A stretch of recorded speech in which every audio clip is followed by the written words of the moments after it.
While Canada's military support for Ukraine increases, tomorrow marks 20 years since another war this country refused to participate in. Then Prime Minister Jean Chrétien's decision not to follow the U.S. and the United Kingdom into Iraq created one of the biggest divides in Canada-U.S. relations at the time. I spoke to him on Friday about that anniversary and, of course, about President Biden's upcoming visit. Mr. Chrétien, nice to see you. Appreciate you joining us. My pleasure. It is 20 years ago, incredibly, 20 years ago, March 17th, that Canada, that you decided the country should not join the war in Iraq.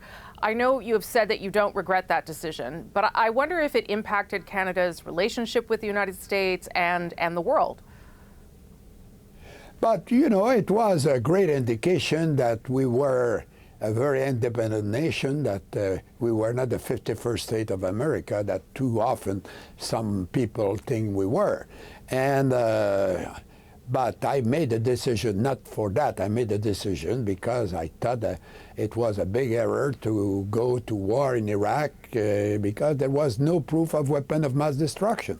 Mm-hmm. And despite of the pressure from George W. and Tony Blair and the business community and so on, we decided that it was to be no.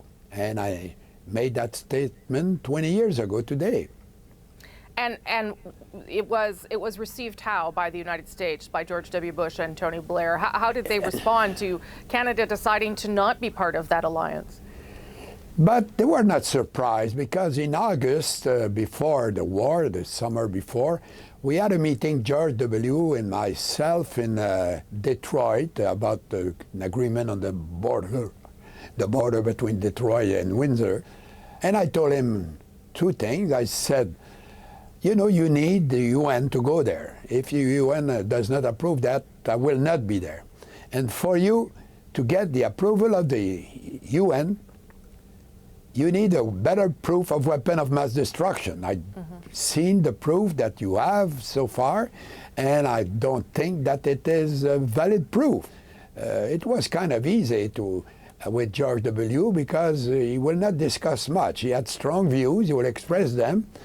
If you had strong views, you express them, and you will easily say, let's agree to disagree, and let's talk about something else. I'm glad that you talked about the relationship because, as you know, President Biden is visiting Canada later this week for the first time as president. And I wonder how you think the Canada-U.S. relationship has evolved since your time as Prime Minister. Is it more complicated, less complicated? How would you characterize it? Oh, it's always very complicated. There is, but for me, I had very good personal relations with Bill Clinton.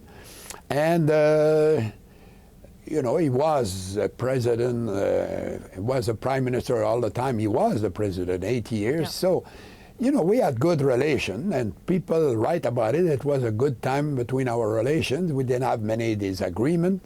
You know, I finished the negotiation for the NAFTA. It was not completed. It was started by Mulroney, but it was not voted, and he had problem in the Congress, and there was a change in leadership in Mexico, so we had to finish it up.